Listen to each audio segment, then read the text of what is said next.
We have Mindtree, which reported a very strong set of earnings helped by strong deal wins. And we have Rostow Ravanan, CEO of the company, who says that no change in the outlook, but at least with respect to 2-3 years, but he is expecting the momentum to continue. Listen in. We are very confident of the growth momentum over the next 2 or 3 years. I think the foundation has been laid very solidly over the last 2 years or so with investments in talent, investments in technology, partnerships, all of which are leading to very strong delivery, very high customer satisfaction, and that is therefore in turn leading to high pipeline, great win ratios. So I think all the efforts have gone in over building the foundation over the last 2 or 3 years, and that's leading to very confident outlook for the next few years. Mr. Ravanan, your press release does mention some very large deal wins for this particular quarter. Can we get a better idea and a better sense of what the value of these deals is, especially the one with the aviation industry, which apparently is the largest deal you have won so far, and among many others that you have secured in the quarter? The first one that I'd like to talk about is our new win that we announced this quarter. This is an existing customer of Mindtree in the US and in the airline industry. This customer entrusted their entire quality assurance or testing function to Mindtree. This was done through great relationship that our teams have built with the customer, and also the great delivery we have promised and we have delivered to the customer over the last few years has convinced the customer that we are the right partner when they were looking at radically redefining their testing function. So that's the largest deal in the history of Mindtree to today. Multi-year, multi-tens of millions of dollars of deal. We didn't disclose the deal value due to client confidentiality requirements, but to date, that remains the largest deal in the history of Mindtree. Zooming out of that for a second, across many other customers, geographically, India, Europe, US, service line wise, whether it is digital, whether it is run the business kind of programs, we are getting a lot of traction from our customers based on the strategy and the investments that we have made. So multi-year, multi-million dollar wins across many of our customers, across many of our segments, shows that we are well positioned when the demand environment turns in favor of more specialized players like Mindtree. Mr. Ravanan, a lot of these investors are also extremely heartened by the fact that we've seen an over 20% sequential growth in your total contract value, and a bulk of this comes in renewal of contracts.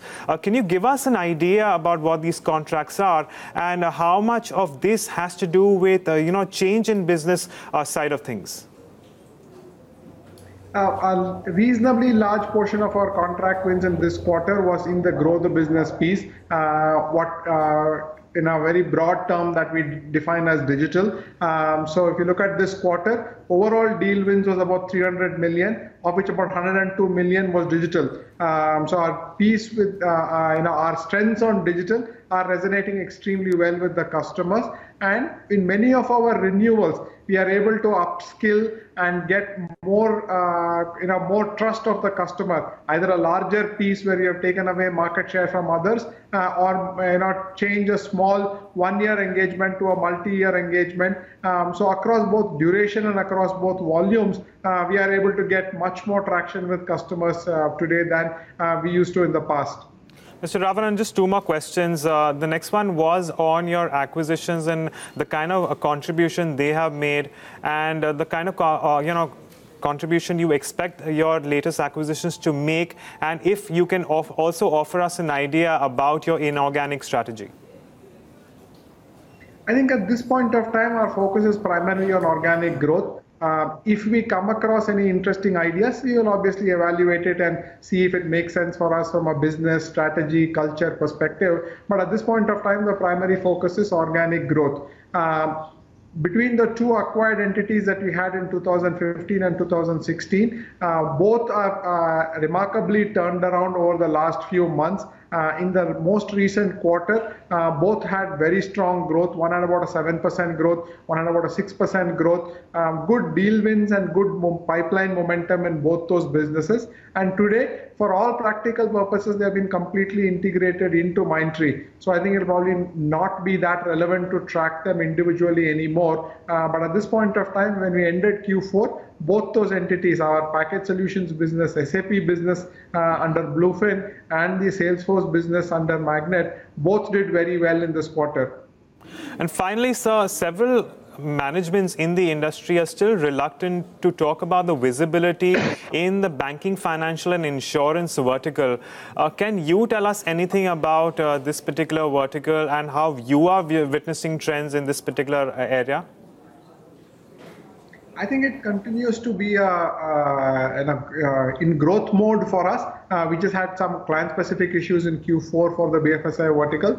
But looking forward, I think that business will do quite well. Good year-over-year growth in our BFSI business compared to the previous year. The only, I would say, other noteworthy trend that we are seeing amongst our client portfolio is that more of the opportunities that we are engaging with customers on today is in the more traditional run the business kind of work. We are not seeing as much traction on the newer technologies with our customers in BFSI compared to what we are seeing with the other industries that we serve.